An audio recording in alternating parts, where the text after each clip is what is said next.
Assalamualaikum warahmatullahi wabarakatuh. Kepada yang dihormati Ibu Prihati selaku Kepala Sekolah SSD Juliana, yang terhormat Bapak Yoga Purwanda selaku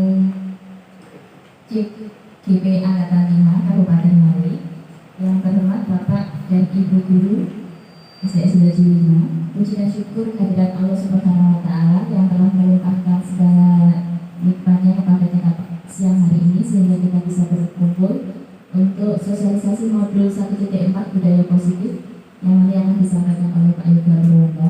Salawat serta salam kita tujukan kepada Nabi besar Muhammad SAW yang kita selalu tunggu sahabatnya nanti di akhir nanti. Sebelum kita memulai acara pagi hari ini,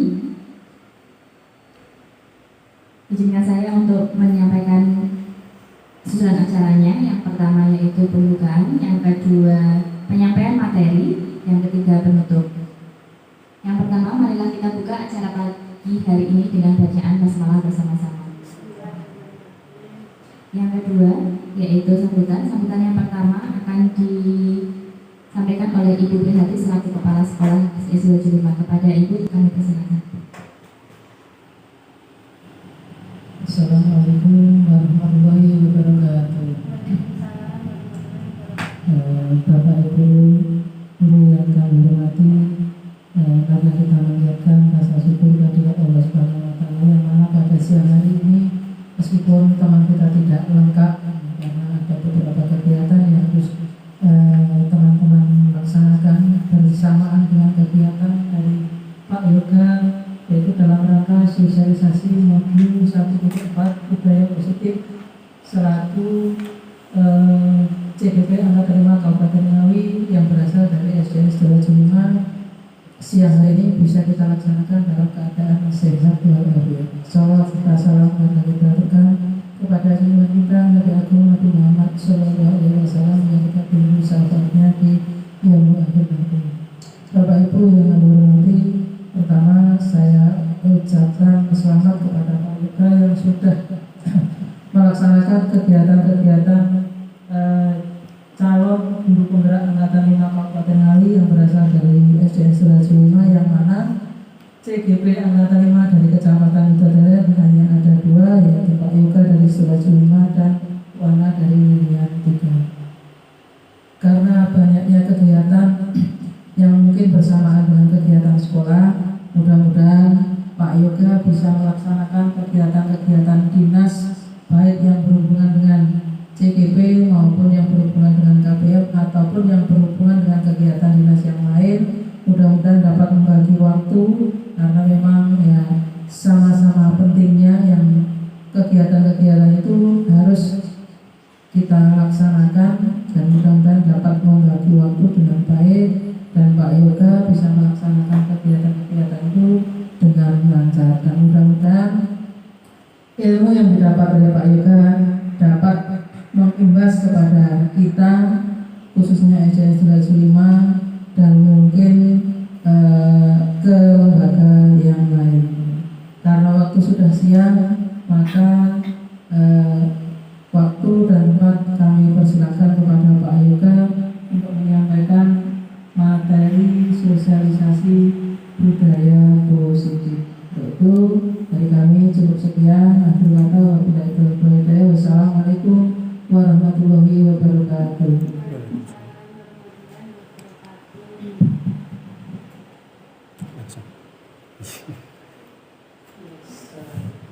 Acara selanjutnya yaitu penyampaian materi dari Pak Yoga Purwanda. Kepada Bapak Yoga Purwanda kami persilakan.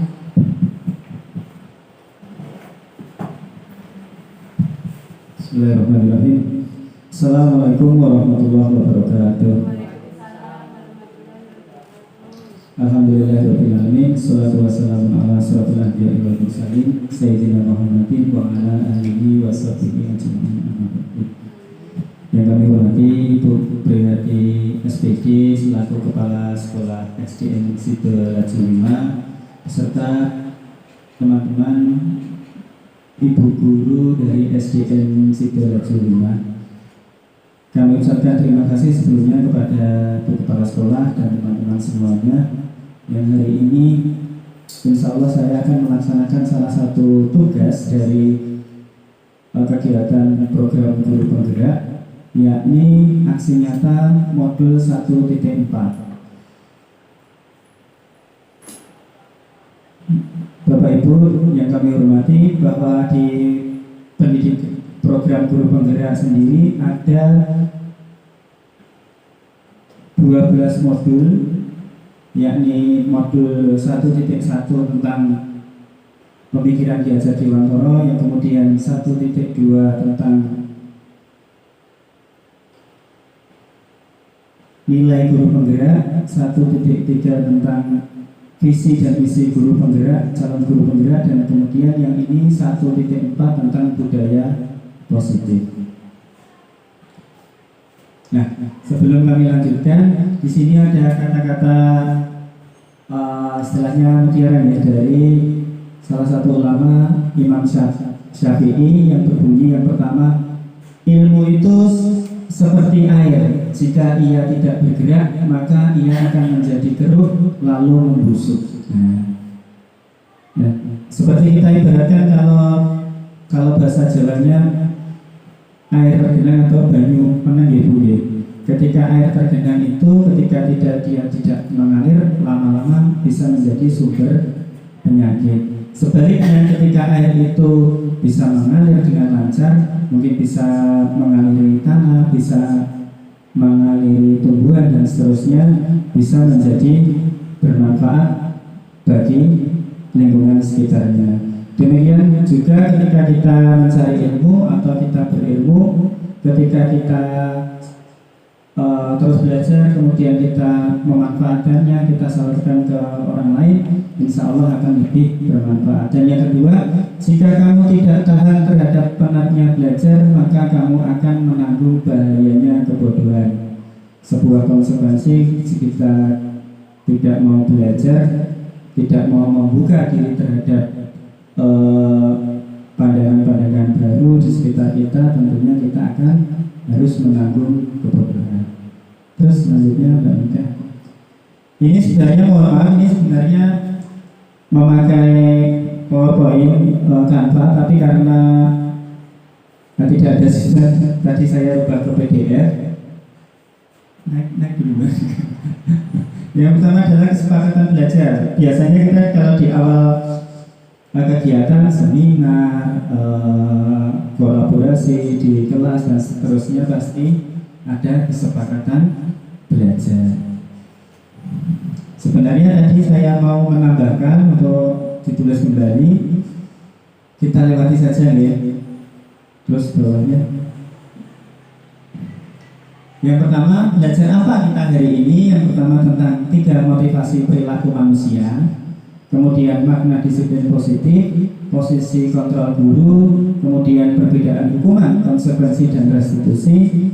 Yang selanjutnya dihukum oleh penghargaan, dan yang terakhir prosedur membuat keyakinan kelas.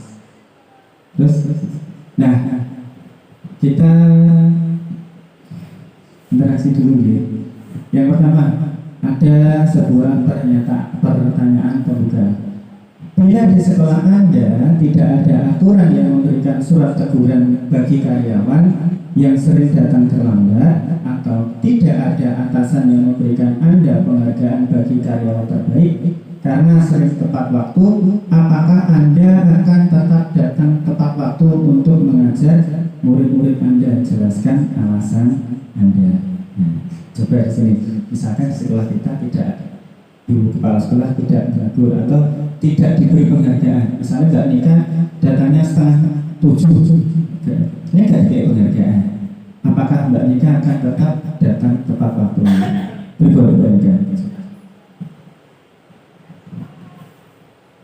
Menurut saya, ya itu kan tanggung jawab kita sebagai guru. Jadi kita berangkat pagi ataupun siang itu kembali lagi ke diri kita untuk menjalankan tanggung jawab kita sebagai guru. Karena datang tepat waktu itu merupakan disiplin dengan disiplin itu dimulai dari kita sendiri. Habis itu baru kita terapkan, nanti hidup kita kayak jadi teratur dengan disiplin itu, dengan tanggung jawab itu, maka akan berjalan lancar kayak gitu. Terima kasih. Oh iya. Baik, terima kasih. Itu pertanyaan yang pertama. Kameranya geser. Apa ya?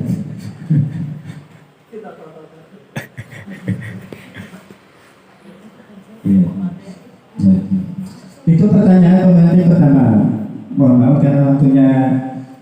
Sebenarnya Ibu mohon izin menyampaikan, sebenarnya kalau di LMS itu waktunya minimal 1 jam. Yang buat video maksimal 1,5 jam atau 2 jam. Jadi yang pertama ini tentang motivasi.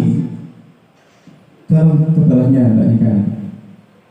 Nah, Bu, dalam teori motivasi yang kita rangkum dari LMS ada 3 motivasi perilaku manusia.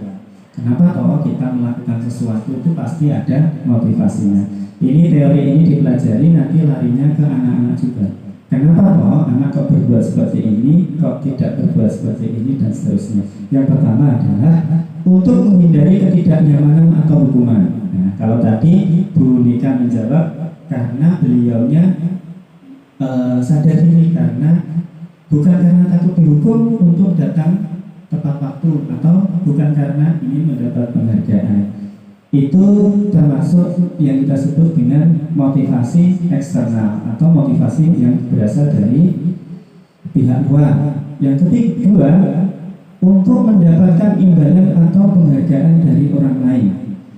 Ketika anak atau bapak ibu guru itu datang tepat waktu, misalnya kalau kita tarik dari yang pernyataan yang sebelumnya, bedi dan koncone, wah Pak Yoga ya sakit misalnya, karena ingin mendapat pujian dari temannya atau ingin mendapatkan gelar tertentu. Demikian juga untuk anak-anak, anaknya rajin biar dilem gurune misalnya. Terus yang ketiga, untuk menjadi orang yang mereka inginkan, menghargai diri sendiri sesuai dengan nilai-nilai yang mereka percaya. Jadi teori selanjutnya adalah tentang nilai-nilai yang mereka percaya. Kalau kaitannya dengan Merdeka Belajar, tentunya nilai-nilai tanggung jawab, disiplin, nilai berketuhanan yang Maha Esa atau yang kita buat dalam program penguatan profil Pancasila. Nah, nilai-nilai yang ditumbuhkan lewat profil Pancasila tadi mempunyai keterhubungan atau koneksi dengan motivasi ketika seseorang melakukan sesuatu. Motivasi ini kalau dalam konteks ini adalah sebagai motivasi internal atau intrinsik. Jadi yang kita ingin capai itu motivasi yang mana? Tentunya motivasi internal dari dalam diri kita sendiri, bukan karena dari orang lain, bukan karena ingin mendapatkan sesuatu. Terus Mbak Bu ini kan, nah kaitannya dengan judul tadi bahwa apakah yang dimaksud budaya positif tadi bisa tumbuh berkembang, yaitu saling menghargai, saling bekerja sama dan seterusnya, jika ada disiplin positif. Kaitannya dengan ini bahwa Bapak Pendidikan kita menyatakan bahwa yang kita sebagai dasar pemikiran adalah tentunya Bapak Ki Hajar Dewantoro yang nilai-nilai atau ajarannya tidak akan pernah usang, bahkan sampai sekarang kembali diajarkan khususnya di pelatihan ini. Di mana ada kemerdekaan, disitulah ada disiplin yang kuat. Sungguh pun disiplin itu bersifat self-disiplin, yaitu kita sendiri yang mewajibkan kita dengan sekeras-kerasnya, tetapi itu sama saja. Sebab jikalau kita tidak cakap melakukan self-disiplin, wajiblah penguasa lain mendisiplinkan kita. Dengan peraturan demikian itulah harus ada dalam suasana yang merdeka. Jadi dalam konteks ini bahwa ketika seseorang itu diberi kemerdekaan, diberi otoritas, diberi kebebasan, nantinya akan disuruh memikir sendiri. Oh, aku ki misalkan kalau seseorang anak, aku datang tepat waktu itu pasti ada manfaatnya, bukan karena motivasi eksternal tadi, karena takut hukuman dan seterusnya. Jadi dalam disiplin positif ini, bagaimana cara untuk menanamkan disiplin sesuai dengan kesadaran dia. Terus next Mbak Ida. Nah, selanjutnya kaitannya dengan disiplin. Kalau di sekolah itu yang mendisiplinkan anak-anak siapa? Guru, pasti gurunya. Nah, ini selanjutnya ada hubungannya dengan miskonsepsi tentang makna kontrol. Pasti yang mengontrol adalah Bapak Ibu guru. Miskonsepsi ini maksudnya kesalahan konsep atau miskonsepsi. Kalau dulu ada pelajaran IPA, ada miskonsepsi apa itu gaya dan seterusnya, saya juga lupa. Yang satu, ilusi guru mengontrol murid.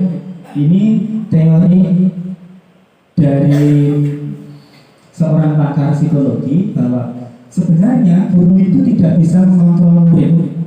Karena apa? Walaupun tampaknya guru sedang mengontrol perilaku murid, namun demikian terjadi karena murid sedang mengizinkan dirinya dikontrol. Jadi guru itu sebenarnya tidak bisa 100% mengontrol murid. Cuma miskonsepsinya kita beranggapan bahwa seorang murid itu bisa kita kontrol, bisa kita kendalikan 100%. Yang kedua, ilusi bahwa semua penguatan positif, efektif dan bermanfaat. Segala usaha untuk mempengaruhi murid agar mengulangi suatu perilaku tertentu adalah suatu usaha untuk mengontrol murid. Dalam jangka waktu tertentu, kemungkinan murid akan menyadarinya. Ketika misalkan sudah besar, oh, aku tidak ingin dipaksa saja. Ternyata ini tidak bermanfaat buat diriku sendiri misalnya.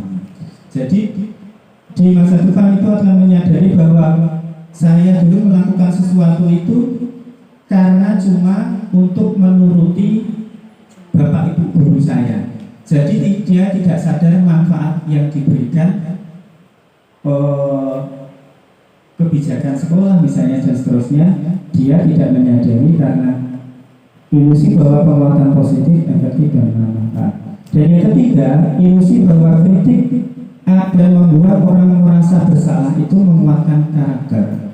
Sering ini Bapak Ibu sekalian, jika kita merasa kalau ada anak disalah-salahin, dia merasa bersalah, terus akhirnya dia semakin baik. Tentunya menurut teori pakar tidak, bahwa itu tidak akan membuatkan karakter. Karena seringkali guru cukup menggunakan suara halus untuk menyampaikan pesan negatif. Misalkan seperti ini. Kamu kok gak kasihan karo Pak Yoga wis kesel-kesel menani misalkan. Ternyata itu pesan yang sifatnya negatif. Terus akhirnya anak itu merasa bersalah, malah dia semakin apa ya, semakin rendah diri lah, karena bukan karena manfaatnya tapi dia merasa bersalah. Terus yang kemudian yang keempat, Bapak Ibu sekalian, ilusi bahwa orang dewasa memiliki hak untuk memaksa, bahwa seolah-olah kita miskonsepsi tadi, kita percaya bahwa pada konsep bahwa kalau orang tua itu boleh memaksa. Banyak orang dewasa yang percaya bahwa mereka memiliki tanggung jawab untuk membuat murid-murid berbuat sesuatu.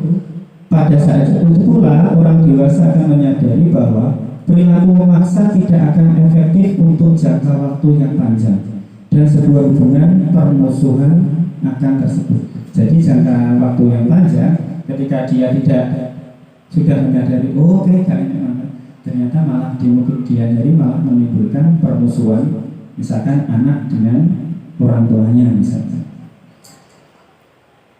Nah, selanjutnya Bapak Ibu sekalian, ada 5 posisi kontrol kita sebagai guru dan orang tua. Kalau tadi ada, nah sebelumnya saya mau tanya dulu. Tadi Bu Nika sudah, sekarang Bu Nika. Ada ada 5 posisi kontrol sebagai seorang guru. Ada penghukum, membuat orang lain merasa bersalah, memposisikan kita sebagai teman, sebagai pemantau, atau sebagai manajer. Tidak usah dibaca teorinya. Kalau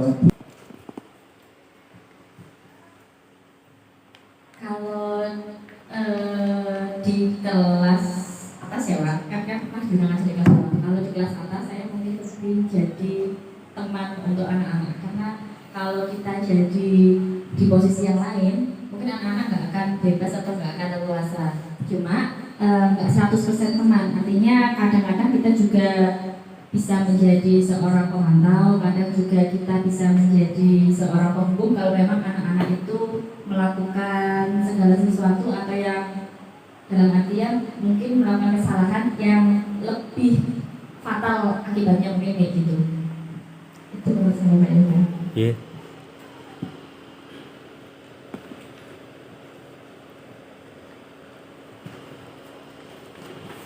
ya terima kasih Bu Dita. Nah Bapak Ibu sekalian, mungkin sama sebagian besar sama seperti yang disampaikan Bu Dita. Seringkali kita bisa mengambil posisi dari sebagai teman, sebagai penghukum, dan sebagai pemantau atau seterusnya. Yang pertama sebagai penghukum. Nah, ini dari sini dari 1, 2, 3, 4, 5. Itu kalau menurut teorinya yang paling tinggi itu adalah posisi di nomor 5. Misalkan nomor 1 ya. Nomor 1 sebagai penghukum. Penghukum itu guru mengambil posisi kontrol. Ini ciri-cirinya kalau guru mengambil posisi sebagai penghukum. Pada posisi ini perbuatan guru berupa menghadik, menunjuk-nunjuk, gitu. Nah, menyakiti, mungkin kalau zaman dulu mencuri dan seterusnya. Dan berbohong itu dilakukan agar tidak dihukum. Nah, ini akibatnya anak-anak motivasi eksternalnya cuma karena takut sama gurunya. Cirinya kalau pas lewat mesti anak-anaknya malu, gak senang, gak disenangi gurunya. Terus yang kedua, membuat orang lain merasa bersalah. Guru banyak berceramah dan mengeluarkan kata-kata yang mengaduk-ngaduk perasaan. Seperti saya tadi di awal. Jika misalnya Pak Yoga tidak kasihan sama Pak Yoga, sudah ngajar kamu kok kamu malah kamu dan seterusnya. Terus akhirnya perasaan dirinya jelek dan sang anak akan berkata maafkan saya. Jadi siswa menganggap dirinya jelek, bukan anak yang baik. Wah, aku yang kelas guru gawe rame, aku guru sakit guruku. Nah itu akibatnya apa? Akibatnya anak-anak akan merasa bahwa dirinya jelek dan bukan anak yang baik. Terus yang ketiga, ini biasanya untuk guru-guru yang muda ya, saya juga masih muda ya. Biasanya menganggap kontrol paling benar itu kalau sebagai teman. Bahwa siswa memiliki tergantung dengan gurunya, misalnya ketika naik kelas, anak-anak yang dulunya sikapnya baik, begitu naik kelas bubar. Misalnya kelas 4, kelas 5 diulang Bu Dita. Terus naik kelas 6 diulang guru lain. Karena sudah sangat dekat dengan Bu Dita, pas naik ke kelas 6, karena sudah tidak bersama Bu Dita lagi, karena saking senangnya bocah yang Bu Dita, akhirnya aturan atau disiplin selama kelas 5 hilang ketika diampu oleh guru lain. Terus bawahnya. Nah, tingkat keempat itu sebagai pemantau. Nah, guru mengambil posisi kontrol sebagai pemantau. Sebelumnya guru dan siswa sudah membuat aturan kelas. Nah, jadi aturan itu dibuat oleh guru dan siswa. Kalau penghukum tadi pasti sepihak. Tokoh-tokoh gak nganggo sabuk misalnya, mesti langsung hafalan surat Al-Qari'ah yang 5 langsung. Nah, misalnya seperti itu. Padahal sebelumnya anak-anak belum diajak diskusi, belum diajak untuk membuat kesepakatan. Nah, yang pemantau ini Guru dan siswa membuat aturan kelas. Aturan tersebut disepakati dengan apa dan konsekuensi jika tidak melakukan. Terus ini level atau tingkat pemegang kontrol yang tertinggi adalah sebagai manajer. Jadi saya juga baru tahu bahwa pemegang kontrol di kelas yang terbaik harus menempatkan diri sebagai manajer. Bahkan pada posisi sebagai manajer, guru akan bertanya tentang apa yang membuat mereka terlambat. Misalkan ada anak yang terlambat, anak diharapkan jujur menjawab. Jadi yang pertama dicari itu kejujuran anak dulu. Misalkan terlambatnya karena apa dan seterusnya. Kalau nanti ada teori lagi nanti restitusi. Jadi anak-anak itu yang pertama dilakukan kalimatnya setiap orang bisa berbuat salah. Jadi gak langsung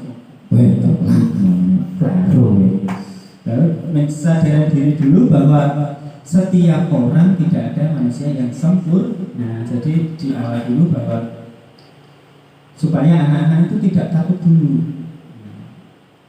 Nah, Bapak Ibu, teori selanjutnya ini ada 1, 2, dan 3 kaitannya dengan disiplin positif tadi. Bahwa di awal tadi kenapa kok ada 2 kata, disiplin dan positif. Disiplin sendiri sudah kita ketahui tertib dan seterusnya. Kalau positif ini, positif yang dimaksud adalah bagaimana cara mewujudkan disiplin tapi dengan cara-cara yang positif, cara-cara yang berpihak kepada murid sesuai dengan ajaran Ki Hajar Dewantara pada modul 1.1 bahwa satu ajarannya adalah yang paling pertama adalah berpihak kepada murid. Yang pertama adalah melalui hukuman bersifat satu arah. Tadi seperti tadi ada seorang guru, anaknya membuat kesalahan, tanpa kesepakatan, tanpa memberitahu kepada anaknya langsung dihukum.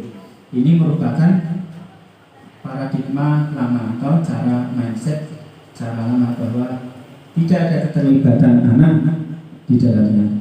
Kemudian yang kedua adalah dalam bentuk konsekuensi. Kalau guru mungkin kalau yang muda-muda ya, yang guru muda pasti membuat kesepakatan kelas, entah itu namanya apa, yang penting ada aturan bersama. Ada misalkan kalau dulu saya pernah ngajar di kelas 2, saya buat saya nyentuh di internet juga ada kolom jika aku maka aku. Misalkan jika aku tidak mengerjakan PR, nanti di sini ada tulisan maka aku melakukan apa dan seterusnya. Itu disebut konsekuensi, hukuman konsekuensi.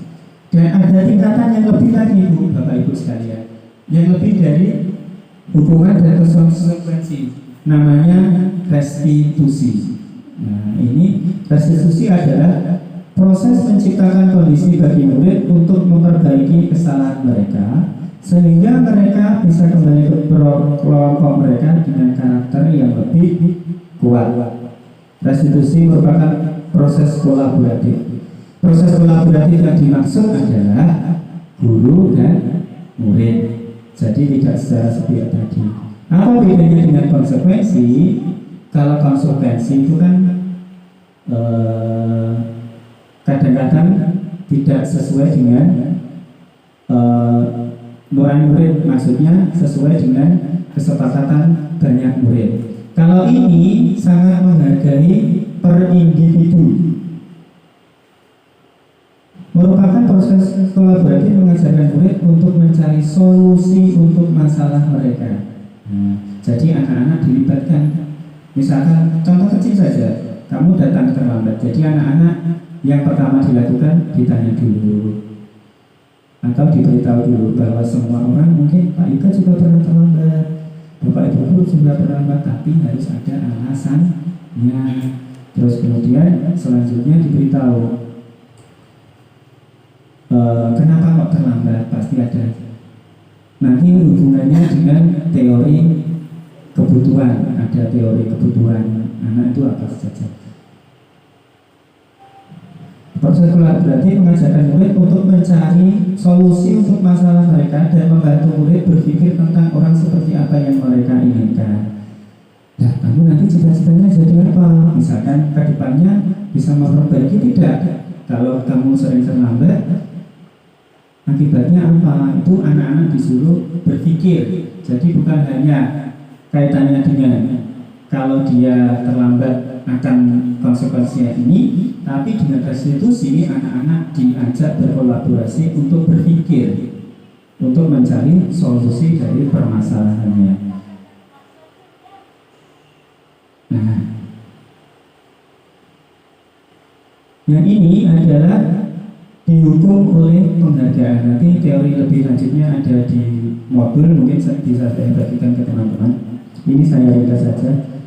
Dihukum oleh penghargaan. Kata-katanya kok terlihat sifatnya negatif, ya, dihukum oleh penghargaan.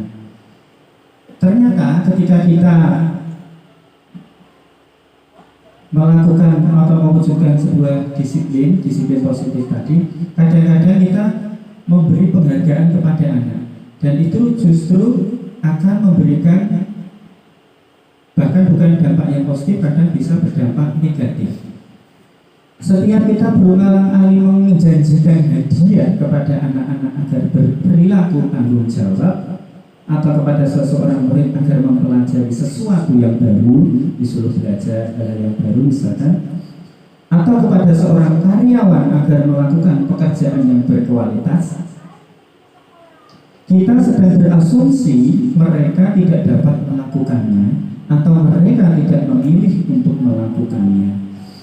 Bisa kita pahami bahwa Bapak Ibu, misalkan saya menyuruh murid saya untuk mengerjakan PR, mau tak kasih duit 5.000. Nah, mau saya paling benar tak kasih duit 5.000 sebelum saya memberikan tugas misalnya. Kalau saya memberi uang 5.000, berarti sebelum saya tanya ke anak-anak, berarti saya berasumsi bahwa kalau tidak saya beri hadiah, anak-anak tidak mau mengerjakan. Justru itu malah meremehkan motivasi internal dari anak itu sendiri.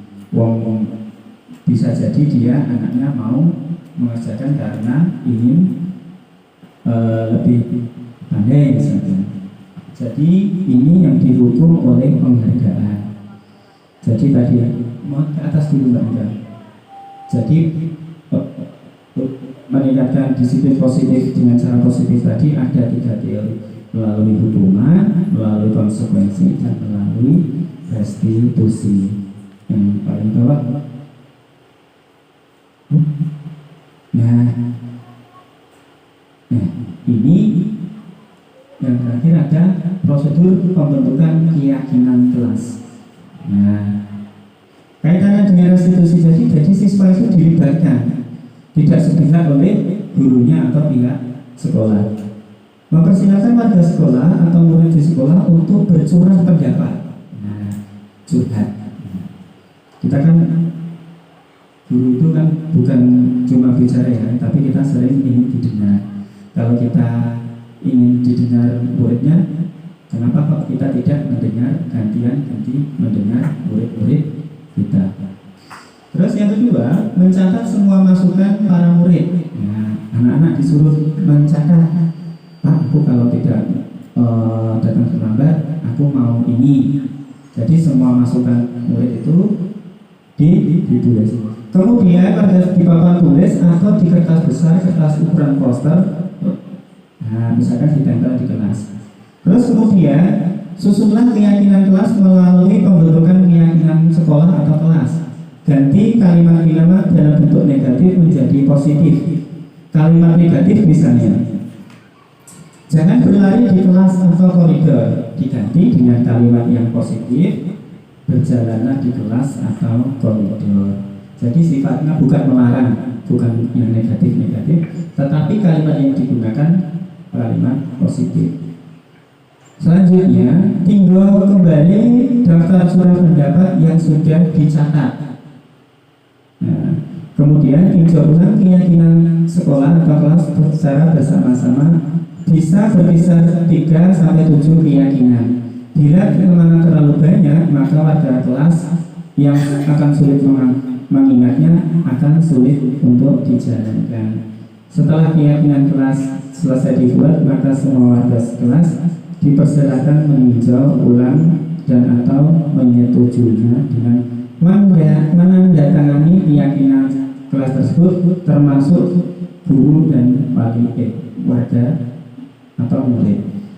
Jadi setelah dicatat, misalkan dalam sebuah kertas anak-anak tulis, silakan ditulis apa konsekuensinya atau apa yang akan kamu lakukan kalau kamu datang terlambat. Semuanya tulis. Misalkan anak 10 tulis. Terus kemudian itu menjadi nilai yang dia hargai sendiri. Kemudian ditempelkan di dinding kelas. Kalau perlu, kalau di teori ini anak-anak disuruh tanda tangan misalkan. Tapi tidak harus tanda tangan juga tidak apa-apa. Keyakinan kelas atau sekolah selanjutnya bisa diletakkan di dinding kelas di tempat yang mudah dilihat semua warga kelas. Kalau kita belajar dari, misalkan dari gontar ya, kalau di luar itu kan sudah ada tulisan. Oke, kalau hidup harus berani mati, apa-apa memang ya. Nah, kalau nggak berani mati jangan hidup dan seterusnya. Nah, mungkin konteksnya seperti itu, dituliskan sebuah keyakinan yang bisa kita lihat setiap hari, bisa kita baca setiap saat, dan itu akan merasuk ke sanubarinya, bisa menjadi kebiasaan. Terus sebelumnya Mbak Nika, terus posisi kontrol dulu. Nah, sebentar.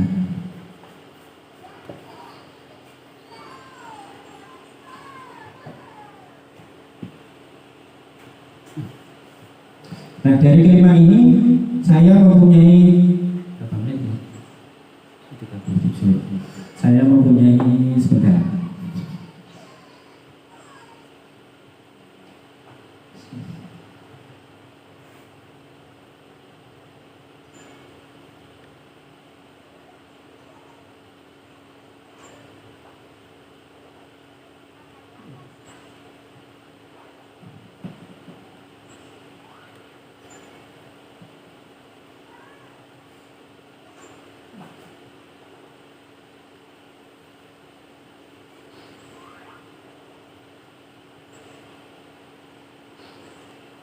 Kurang besar ya?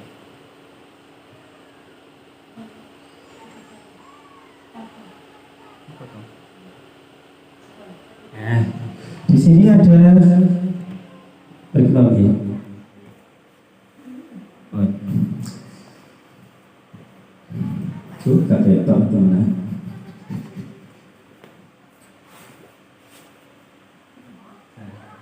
Saya dari sini aja.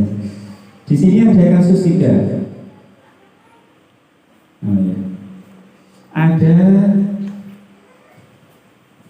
ini Budani sedang menjelaskan pelajaran bahasa Inggris di papan tulis. Namun beliau memperhatikan Fajar, salah satu murid beliau, tiduran, malah tiduran, dan tanpa acuh saat pelajaran. Fajar coba jawab, ini kata-kata dari Budani. Fajar, coba jawab pertanyaan nomor 3. Maju ke depan dan kerjakan di papan tulis. Fajar pun tampak malas-malas maju ke depan. Dan sesampai di depan papan tulis, Fajar hanya terdiam terpaku sambil memegang buku bahasa Inggrisnya dan memainkan spidol di tangannya. Lalu, ayo Fajar, makanya jangan tidur-tiduran. Lain kali perhatikan. Sudah sana, duduk kembali. Kira-kira siapa yang bisa? Lalu bu gurunya tanya kepada yang lain. Fajar pun duduk kembali di bangkunya. Lalu Fajar duduk kembali. Hal seperti ini sudah seringkali terjadi pada saat Fajar seperti tidak memperhatikan acuh tak acuh dan nilai-nilainya pun tidak terlalu baik saat pelajaran bahasa Inggris. Saat ditegur oleh Budani, Fajar hanya menjawab, tidak tahu Bu. Ibu Dani pun menjawab, gimana kamu Fajar? Kamu tidak kasihan sama ibu ya? Ibu sudah capek mengajari kamu, tidak kasihan sama ibu. Dan Fajar pun lalu membisu. Nah, dari kasus ini tadi Bu Dani ada muridnya Fajar ketiduran di kelas, lalu disuruh maju untuk mengerjakan secara tiba-tiba.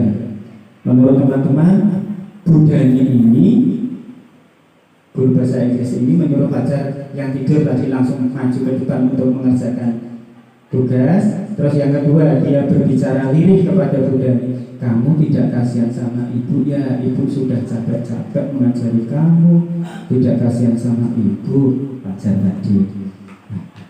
Menurut teman-teman, ini Bu Dani sedang melakukan posisi kontrol sebagai apa? Coba Adika. Tadi yang posisi kontrol tadi, Mbak.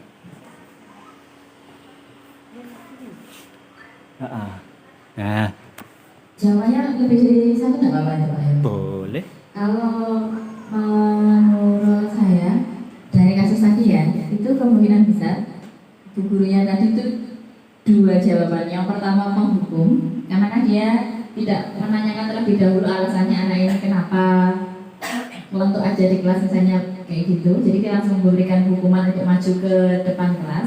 Yang kedua, dia membuat orang lain merasa bersalah dengan ciri-cirinya tadi kan, kamu nggak kasih ya sama bu guru karena bu guru sudah seperti ini. Menurut saya seperti itu Mbak. Oh iya. Pun yang tadi lagi Mbak. Ya, bawahnya Mbak. Amin.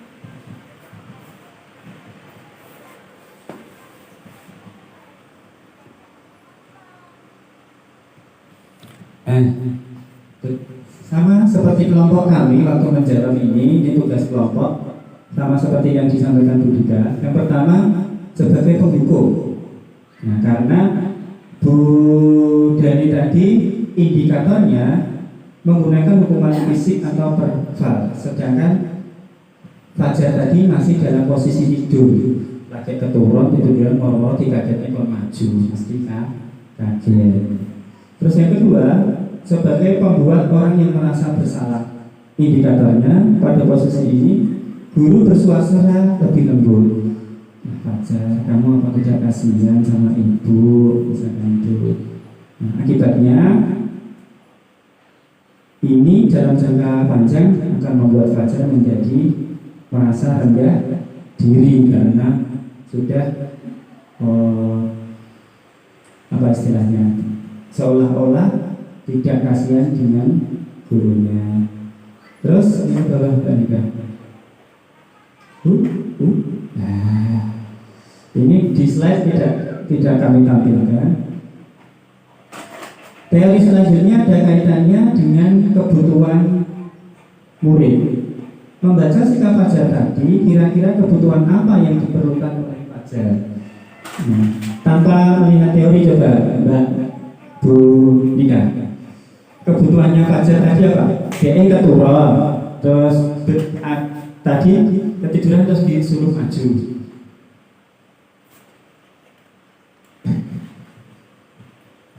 Ya sudah. Kalau Bu Nika gimana? Belum. Gimana Pak? Nah, iya ulangi ya. Tanpa melihat teori ini, misalkan teori anak itu secara umum, kalau anak ada murid ketiduran di kelas, terus tiba-tiba gurunya menyuruh maju untuk mengerjakan, padahal anak itu tidak tahu.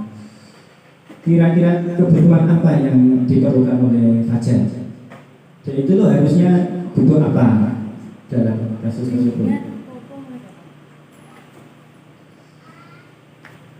Mungkin butuh bimbingan mungkin Pak. Iya. Mungkin ya. Jadi kayaknya kan dia butuh bimbingan, butuh seseorang mungkin yang bisa mendengarkan kelas kesahnya dia. Jadi sehingga nggak seolah-olah itu dia kayak gitu, tapi gurunya langsung memberikan hukuman segala macam. Berarti kan dia harusnya pertama kan dia membutuhkan seseorang, gurunya ditanya dulu, kamu kenapa kayak gini? Seperti itu Pak Yoga. Iya, terima kasih. Kenapa Pak Yoga? Kalau kami juga cukup perhatian. Karena kadang-kadang kalau dilihat secara kenyataan memang anak itu ada yang pengen diperhatikan, mungkin tidak suka terhadap gurunya mengajar, sehingga dia memang dia tidak mengikuti pelajaran, eta tidur juga bisa. Sehingga sebaiknya guru harus melakukan pendekatan kepada anak mengapa tertidur, apakah tertidur itu baru saat itu atau sudah menjadi kebiasaan. Nah, kebanyakan memang kita itu memang ya langsung saja, misalnya ada anak yang bersalah, kebanyakan yang kita lakukan adalah langsung menghukum. Berarti ini kita juga sebagai ilmu yang baru atau introspeksi, bahwa jika ada anak yang salah, maka Bapak Ibu guru jangan langsung memberikan hukuman, tapi carilah tahu mengapa anak melakukan kesalahan. Barangkali ingin diperhatikan, barangkali mungkin memang kondisi fisiknya yang kurang fit, atau mungkin ada suatu masalah yang mungkin itu diselesaikan. Jadi intinya anak mungkin membutuhkan perhatian. Terima kasih. Betul. Yang disampaikan ketika sama dan Bu Tri tadi memang tepat. Saya rasa semuanya sudah memahami. Secara teori, kalau secara praktis kita menyebutnya mungkin beda-beda. Secara teori, kebutuhan dasar manusia ada fisiologis, akan rasa aman, kebutuhan rasa memiliki, kasih sayang, kemudian penghargaan, aktualisasi diri. Mungkin yang disampaikan tadi sama saja, cuma kalimatnya berbeda. Sedangkan pada kasus ini aktualisasi diri, kalau tadi disampaikan Bu Tri hampir sama dengan Bu Dika juga, kemungkinan anaknya tidak suka dengan gurunya atau tidak menyukai pelajarannya. Mungkin gurunya lah namanya boseni atau untuk ibu misalnya. Akhirnya anaknya bosan, terus kemudian ketiduran. Terus bawahnya Mbak. Nah, tadi sudah yang disampaikan Bu Dika juga sama. Indikator posisi pemantau tadi sudah sama. Pertanyaannya juga sama, suaranya datar, bahasa tubuh formal. Terus Mbak, nah, ini nyambung dengan teori tadi, cara mewujudkan disiplin ada. Tadi apa bunyinya tadi? Hukuman, konsekuensi, dan yang terakhir restitusi. Nah, ini apa? Restitusi kan lebih tinggi derajat atau levelnya daripada hukuman dan konsekuensi. Yang restitusi ini caranya seperti apa? Yang pertama, menstabilkan identitas. Ini ada segitiga restitusi. Segitiga restitusi. Tulisannya enggak baca. Menstabilkan identitas. Meyakinkan anak, misalkan si Fajar tadi dengan kalimat tidak ada manusia yang sempurna. Wewe keturun gak apa-apa, sih Pak Yuka ya tahu keturun misalnya. Jadi anak-anak tidak minder duluan. Bahwa kalimat tidak ada manusia yang sempurna. Saya juga pernah melakukan kesalahan seperti itu. Ketika seseorang dalam kondisi emosional, maka otak tidak akan mampu berpikir rasional. Saat inilah kita menstabilkan identitas. Ketika anak si Fajar tadi wis lagi tani turu, lagi tani diseneni, saya mana akan tidak stabil karena pada proses ini pentingnya menstabilkan identitas anak. Jadi perasaan tidak merasa bersalah. Terus bawahnya Mbak, memahami kebutuhan dasar. Nah tadi cocok dengan yang disampaikan Bu Dika dan Bu Pri, bahwa kita validasi tindakan yang salah tadi. Kebutuhan dasarnya dia apa? Kalau dia kebutuhan dasarnya mungkin gurunya harus lebih perhatian, atau kalau yang disampaikan Bu Pri tadi sabar, misalnya cari perhatian dari gurunya, ya mungkin lebih diperhatikan lagi anaknya tadi. Bahwa menurut teori kontrol, nah menyambung lagi dengan teori yang tadi, semua tindakan manusia baik atau buruk itu pasti ada maksud dan tujuan tertentu. Nah, misalnya muridnya Bu Nika, si Abi misalnya, dia pas pelajaran malah joget-joget di depan kelas. Mungkin dia mempunyai kebutuhan ini diperhatikan, atau mungkin dia mempunyai bakat tari tapi tidak tersalurkan. Ketika kita menolak anak yang berbuat salah, dia akan tetap dalam masalah.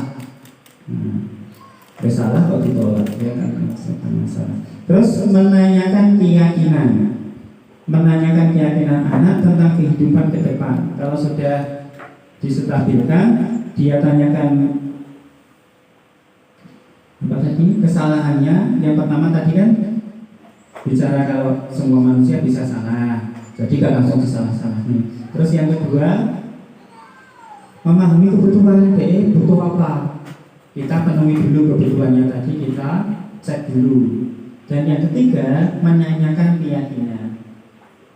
keyakinan ke anak tentang kehidupan ke depan yang dia inginkan. Ketika mereka sudah menemukan gambaran masa depannya, guru dapat membantu untuk tetap fokus pada gambarannya. Dan yang ketiga ini, mencari solusinya bersama-sama. Jadi anak-anak itu dilibatkan untuk mencari solusi dari permasalahannya tadi. Kalau tadi si Fajar itu ketiduran atau pura-pura tidur saat pelajaran bahasa Inggris. Nah ini kasus-kasus yang lain. Terus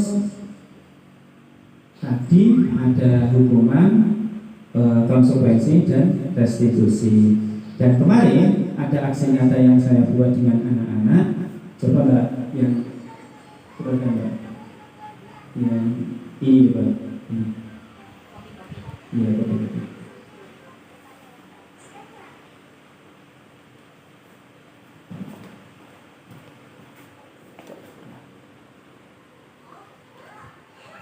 Dibesarkan volume aja Bapak. Oh sudah full. Nah, ini intinya pada saat membuat keyakinan kelas itu yang pertama anak-anak diberi, kalau di sini saya ceritakan terlebih dahulu. Itu misalkan saya ambil contoh konkret ya, misalkan ada seorang anak bernama Jerry. Jerry itu sering membuli temannya atau misalnya memanggil nama temannya dengan sebutan bapaknya atau orang tuanya. Lalu saya suruh anak-anak bagaimana seharusnya Jenny berperilaku, atau kalau berbuat seperti itu konsekuensinya apa. Nah, itu anak-anak saya beri kertas masing-masing satu, kemudian saya suruh tulis namanya.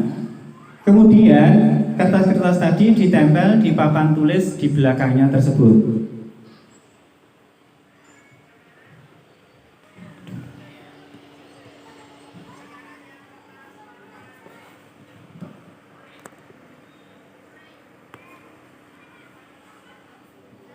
Nah, agak dicepatkan sedikit Mbak.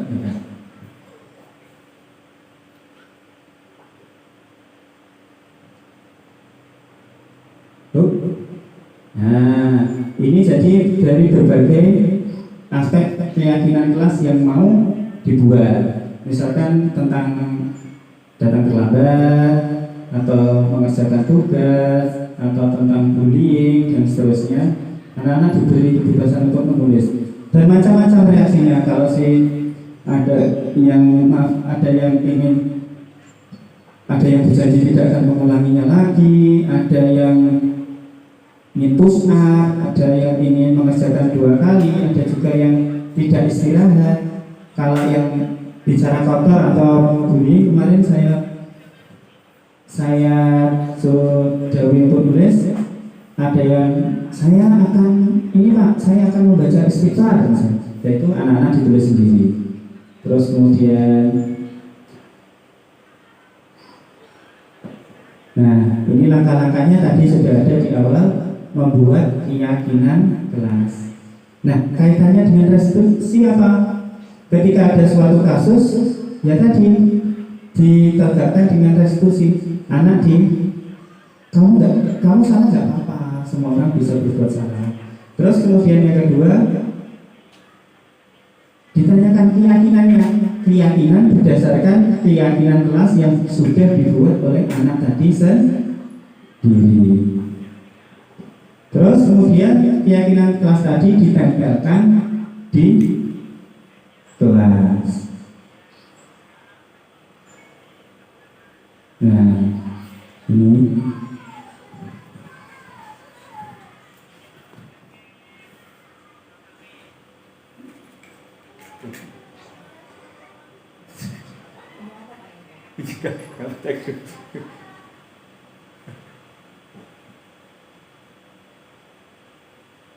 sudah pada ya sekarang yang lain juga ini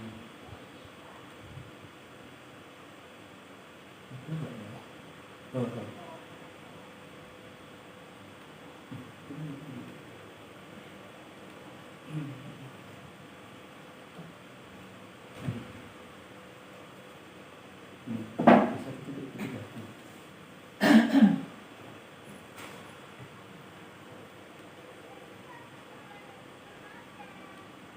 Di sini. Pun kembali ke slide mau.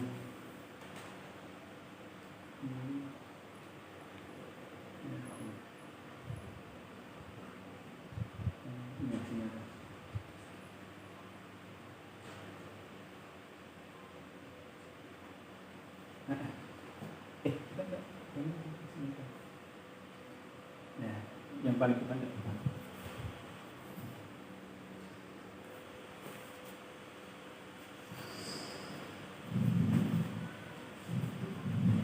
Dan kurang lebih Bapak Ibu dan teman-teman semua itu tadi sedikit, ya mungkin masih banyak sebenarnya, yang ini cuma cuplikan-cuplikan saja. Nanti teorinya ada di sini juga Mbak Bu Ida. Ya ini hukuman, konsekuensi dan restitusi. Nah nanti bisa kita pelajari bareng-bareng lagi. Nah ini Mbak. Nah ini tadi yang motivasi, tadi bagaimana menumbuhkan motivasi diri, termasuk di awal tadi bunyikan meskipun tidak ada hukuman dari bu kepala sekolah, tidak ada penghargaan, misalkan dapat uang 500.000 ketika datang setiap setengah 7 misalnya, tidak ada itu, tapi beliau tetap datang tepat waktu, itu motivasi. Terus kemudian, nah ini motivasinya tadi sudah lewatnya menghindari hukuman dan seterusnya.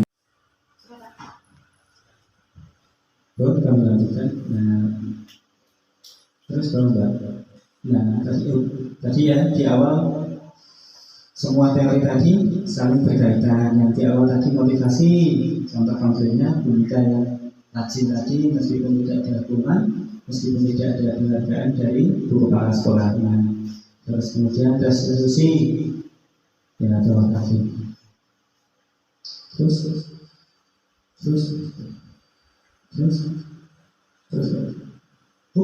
nah, bedanya apa Bapak Ibu sekalian? Hukuman, konsekuensi, restitusi. Kalau hukuman itu menyakitkan, kalau konsekuensi sesuatu yang harus terjadi meskipun tidak menyakitkan kan? Karena sudah ada kesepakatan antara guru dan murid. Kalau restitusi ini justru murid diberi kebebasan, artinya dia tapi tetap pada kontrol guru, dia milih kalau aku terlambat harus seperti apa, diceritakan secara lebih secara individu. Kemudian hukuman membuat tidak nyaman. Kemudian konsekuensi tidak nyaman untuk jangka pendek. Konsekuensi ini juga tidak membuat nyaman sebenarnya. Karena kadang kan anak-anak kadang setelah melakukan kesepakatan dengan gurunya kan kadang ada yang nggak ikhlas, wah jangan cocok kalau pendapatku. Tapi kalau restitusi karena secara individu, jadi dikembalikan kepada nilai individu, menguatkan murid dalam jangka waktu yang panjang. Kemudian hukuman implikasinya adalah korban mendapatkan keadilan. korban bisa diabaikan, mendapatkan ganti. Terus hukuman murid akan tersakiti, itu pasti ya. Murid pasti akan tersakiti oleh hukuman. Ya, murid akan dibuat nyaman konsekuensi hasilnya. Tetapi ada yang lebih bagus lagi dengan restitusi. Murid akan mendapatkan penguatan karena di awal sudah diberitahu melalui segitiga restitusi tadi. Yang pertama, semua orang bisa berbuat salah, kamu jangan takut. Terus misalkan dicari solusinya bersama guru dan murid. Terus juga nah tuh, nah, ini hukuman perilaku pasif agresif akan meningkat. Nah, ternyata yang sering dihukum malah justru gak senang. Penguatan hanya bertahan dalam waktu pendek. Terus yang terakhir, masalah terpecahkan dengan restitusi. Hukuman sistem tidak akan berjalan bila murid tidak takut. Enak hukuman yang muridnya gak pedih, mesti tidak akan berjalan. Nek dihukum kampus malah senang. Terus yang konsekuensi memerlukan monitoring dan supervisi terus-menerus dari guru. Tapi kalau restitusi, murid belajar bertanggung jawab untuk perilakunya. Misalkan Safa tadi sering terlambat, jadi kita tadi harus bertanggung jawab terhadap perilakunya. Hubungannya apa? Tadi kalau restitusi kan dijelaskan. Misalkan gurunya beritahu, nah kalau kamu sering terlambat nanti cita-citamu apa? Masa sering terlambat? Bagaimana kamu mewujudkan cita-citamu? Hukuman berlaku hanya pada sebuah institusi, tidak berlanjut ke kehidupan nyata. Terus membantu penerapan masyarakat fokus pada pemecahan masalah yang panjang. Nah, terus selanjutnya hukuman. Hukuman peraturannya adalah kamu harus. Misalkan kata-kata hukuman sih harus. Terus kalau konsekuensi kesepakatan kelas tadi, apa peraturannya? Mampukah kamu melakukannya? Terima kasih. Nah, sedangkan kalau restitusi itu apa yang kamu yakini. Nah tadi pas waktu video saya tadi membuat keyakinan kelas, jadi bukan sepihak guru. Nah ini hukuman murid anak membenci peraturan. Jangka panjangnya kalau ada hukuman itu pasti anak-anak benci pada peraturannya tadi. Terus kalau konsekuensi, murid menghormati peraturan. Dan lebih levelnya lain lagi, murid anak menghormati dirinya dan orang lain. Jadi kalau restitusi ini keyakinannya bahwa anak-anak tadi karena peraturannya atau sesuai dengan nuraninya, anak akan menghormati dirinya sendiri dan orang lain. Kalau ini kan cuma menghormati peraturannya saja. Kalau ini malah membenci peraturan kalau hukuman. Terus bawahnya enggak? Awas kalau kamu nanti awas kamu. Nah, ini biasanya kalau hukuman. Kalau yang netral, lakukan yang saya katakan. Kalau yang positif atau restitusi, apakah hal ini sesungguhnya ingin kamu lakukan? Kadang-kadang anak-anak itu jadi juga pengen karena mungkin caper, karena mungkin ingin perhatian dari gurunya, kemudian dia melakukan sesuatu tadi mode paksaan. Nah, terus bawahnya lagi kan. Nah ini banyak, nanti bisa dibaca ini.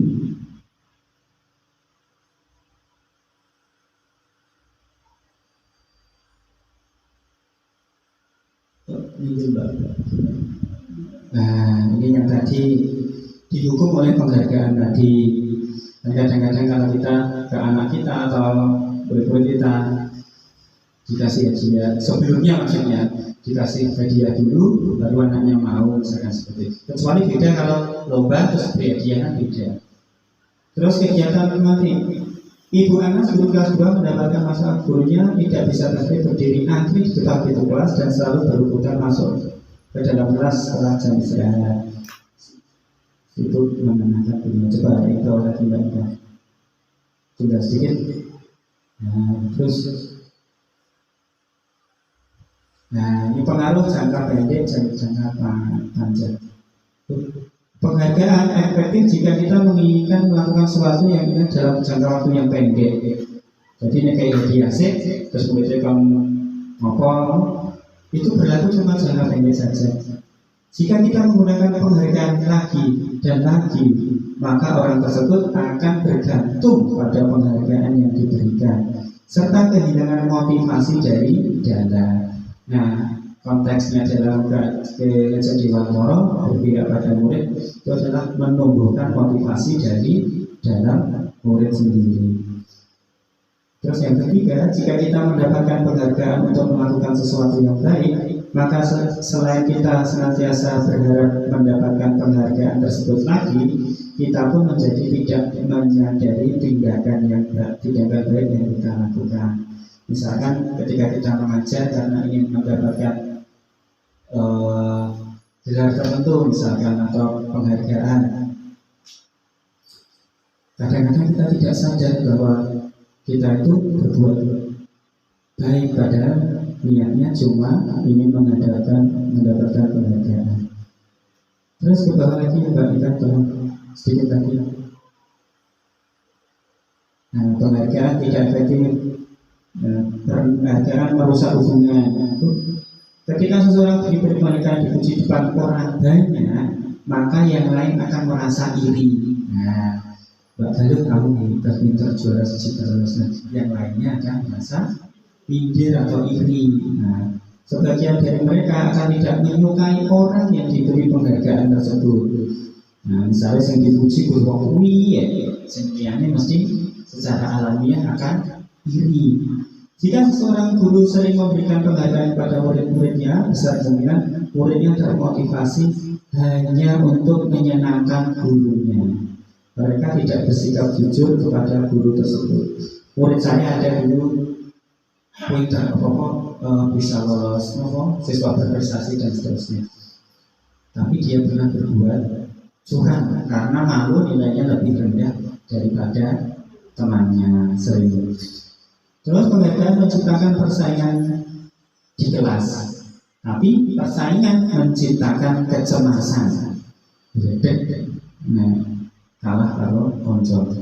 Terus yang ketiga, selanjutnya mereka yang percaya bahwa mereka tidak memiliki kesempatan untuk mendapatkan penghargaan akan berhenti mencoba. Mungkin kalau dulu konsep peringkingan di rapor ya, yang juara siji kuwi terus aku gak usah, aku kali gak juara.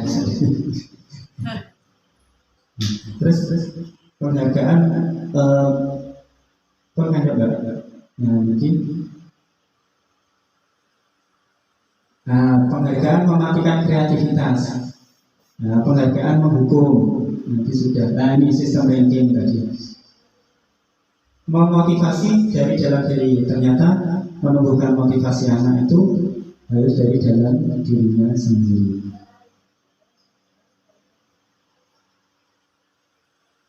Ini yang terakhir nih.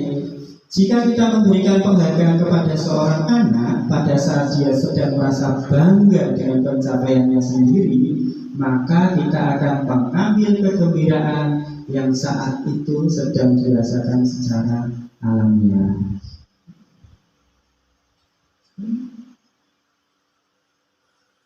Nah, itu Bapak Ibu yang dapat kami sampaikan.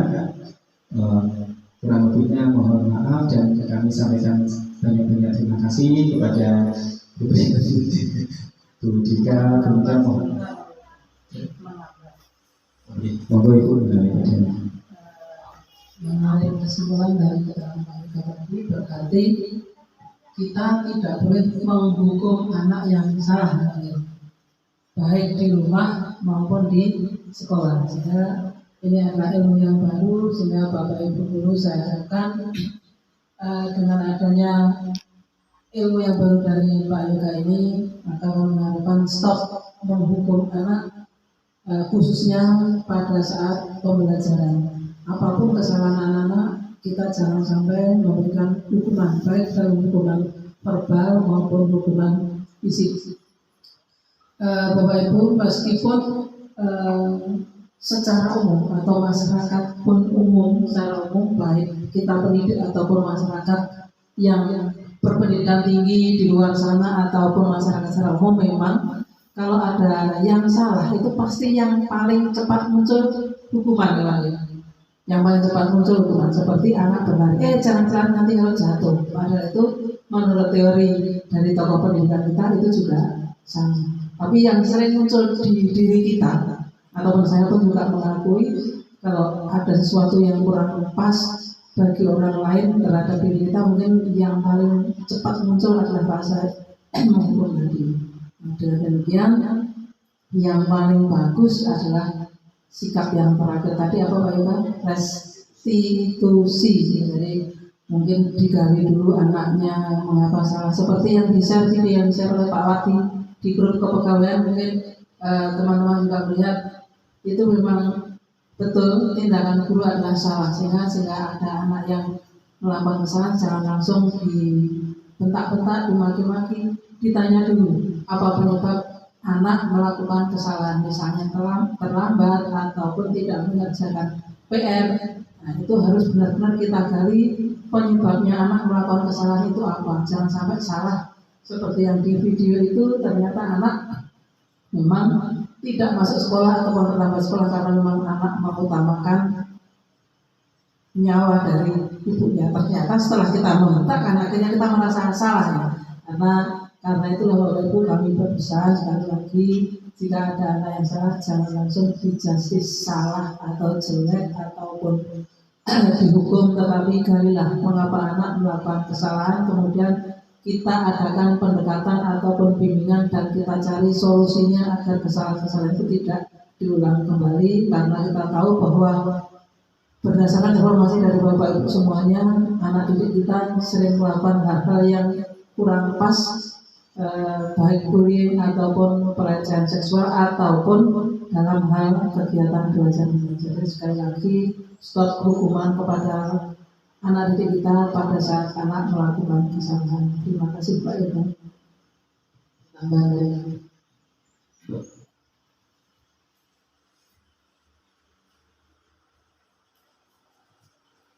Demikian pemaparan materi dari Pak Yoga. Ini mungkin juga sekali menambah dari itu, kita dapat ilmu baru itu. Karena kan selama ini kalau kita jadi guru misalnya mau ada anak melakukan kesalahan kan kayak kita langsung instingnya kita langsung keluar, oke, mau hukum seperti itu. Padahal ternyata ada teori-teori lain yang lebih baik daripada suatu hukuman. Sekali lagi terima kasih Pak Yoga atas materinya dan ilmunya yang diberikan kepada kita. Bapak Ibu, demikian penjelasan dari Pak Yoga. Kita lanjut ke acara berikutnya, yaitu penutup. Kurang dan lebihnya saya mohon maaf. Assalamualaikum warahmatullahi wabarakatuh.